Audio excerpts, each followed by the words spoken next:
Ladies and gentlemen, the man, the myth, the unpredictable legend!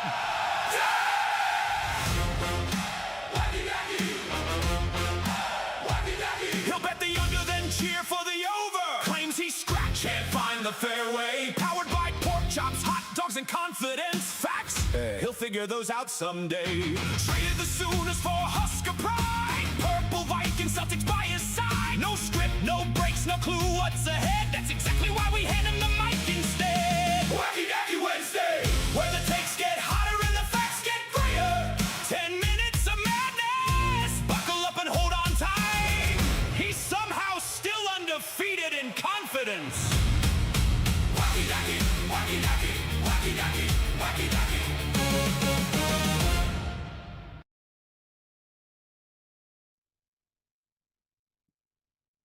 All right. Welcome to Wacky Dakky Wednesday, where everyone just loves this episode, I guess. That's all I'm hearing from a bunch of people. It's just big news all over the world now. All right.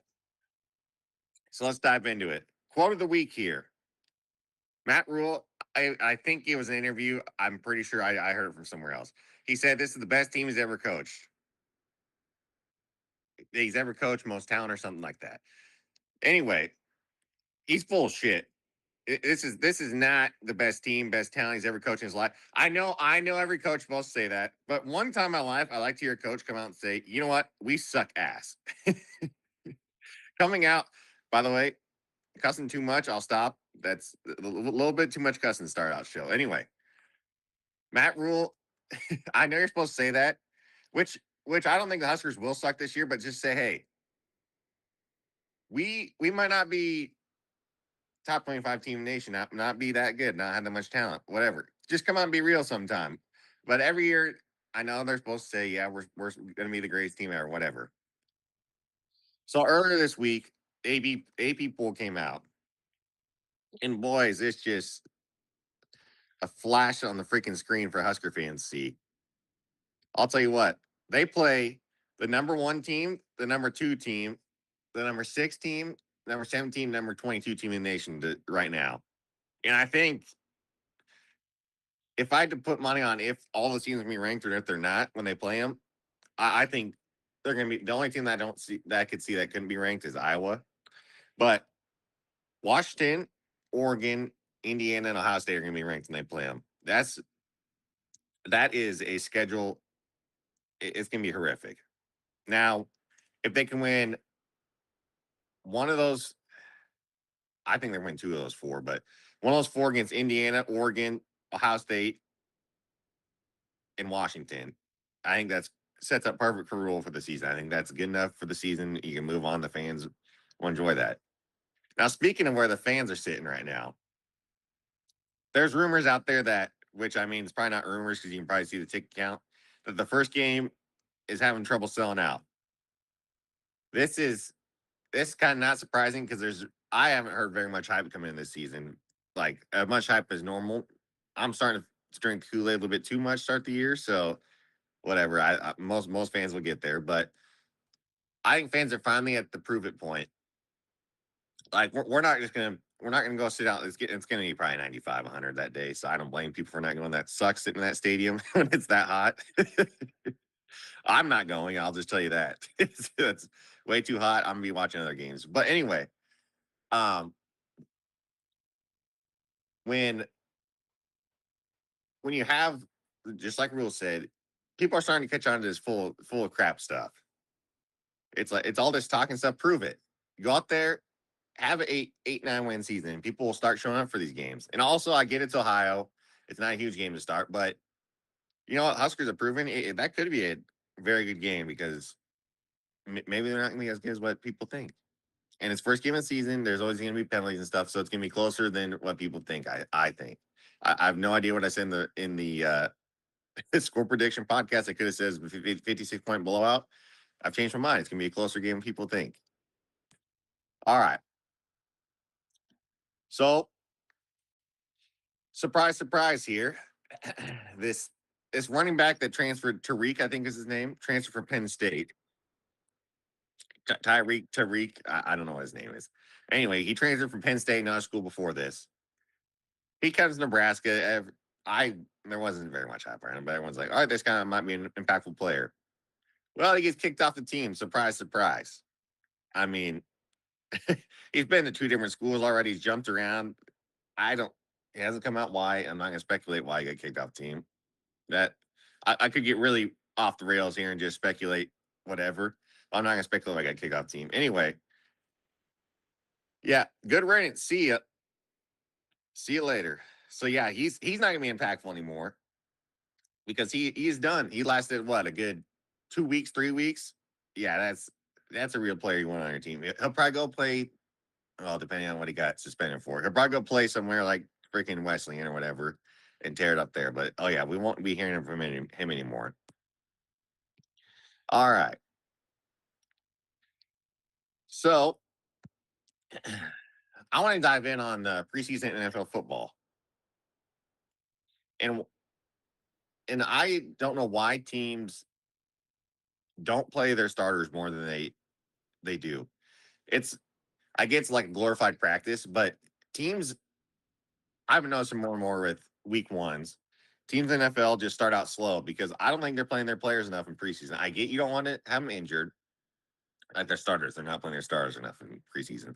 I get you don't want your players getting injured, but I think you need to play your starters at least a quarter in the first three preseason games, and then a half in one of them because it's always every team comes out week one. It's penalties.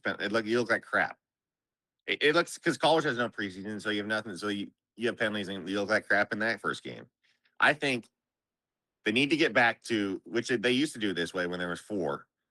They would have starters play one half of one game and then a couple quarters the other. They need to play their starters more because you have no time to gel together, or whatever. It's mostly just because I want to see Kyler Murray play more. Like I was so hyped up Saturday when the Vikings are going to play, and he played one series. He looks great, by the way. Field goal, great field goal. That's the greatest field goal drive the Vikings ever had. Anyway, by the way, if anyone out there is a JJ McCarthy fan, get off that train. That guy does suck. He's he came out. I don't know what this probably his third throw of the game. Just overthrew a guy by 10 yards. Like I'm not kidding you. Put me out there. I would have got closer to throwing that guy. It was a sideline throw. He overthrew that guy by 15 yards. Like it was horrible. That guy sucks. I should have saw it coming out of Michigan. Anyway, you could put freaking Jeff Sims, the Vikings quarterback. I'd be like, oh, this guy's gonna be great. Like this guy's gonna be the best quarterback. Whoever you put a Vikings quarterback, I'm gonna hype him up to no end until he's not their quarterback anymore. So JJ McCarthy, oh, this should have been the quote of the week, actually. He said how much he wants to stay in Minnesota, how much he loves it. You're gonna talk about another guy that's full of crap.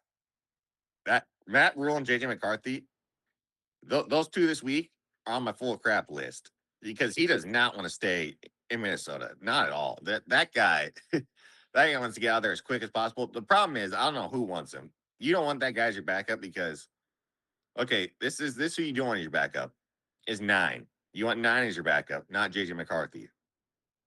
When he turns to 9, great player. But if you get JJ McCarthy, you're screwed. Yeah, that guy's full of crap. So okay, you know what? Let's do the hater list of the week. I wasn't gonna do it. Number one, Matt Rule for what he said right there. I get full of crap. This guy. You know what? This guy's gonna stay there until he proves it. Quit speaking on all this bull crap. Let's see it. Number 2, JJ McCarthy. I can't remember where I had him last week. We're just gonna roll every week with I don't remember who's on the hater list. I'm just make a whole new one. Number 3, Cooper Weeks. He came at me about the Heat. Dude, they're gonna suck. They are gonna be awful, terrible. They're not even make the playoffs.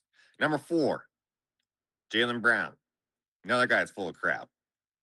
Just listening to his press conference, he's always full of crap. Number 5, Jeff Sims. I'm just gonna throw him back on there. That guy, that guy is on my all-time hater list for the Huskers.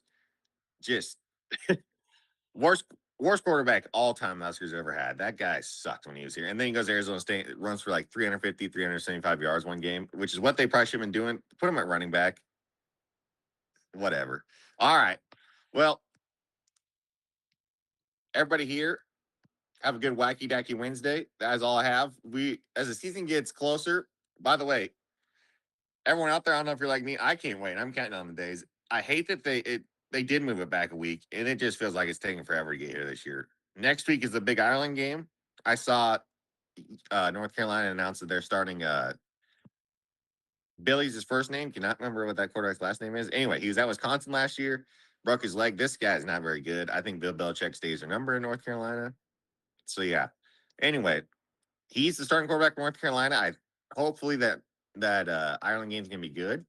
There's been some blowouts, there's been some crappy games, there's been some onside kicks called that people don't agree with. Anyway, 1 week until football. Let's go. See you, boys and girls. The headlines change, but the mission stays. From Memorial Stadium to PBA days, football Saturdays, basketball nights, every story chasing red and white.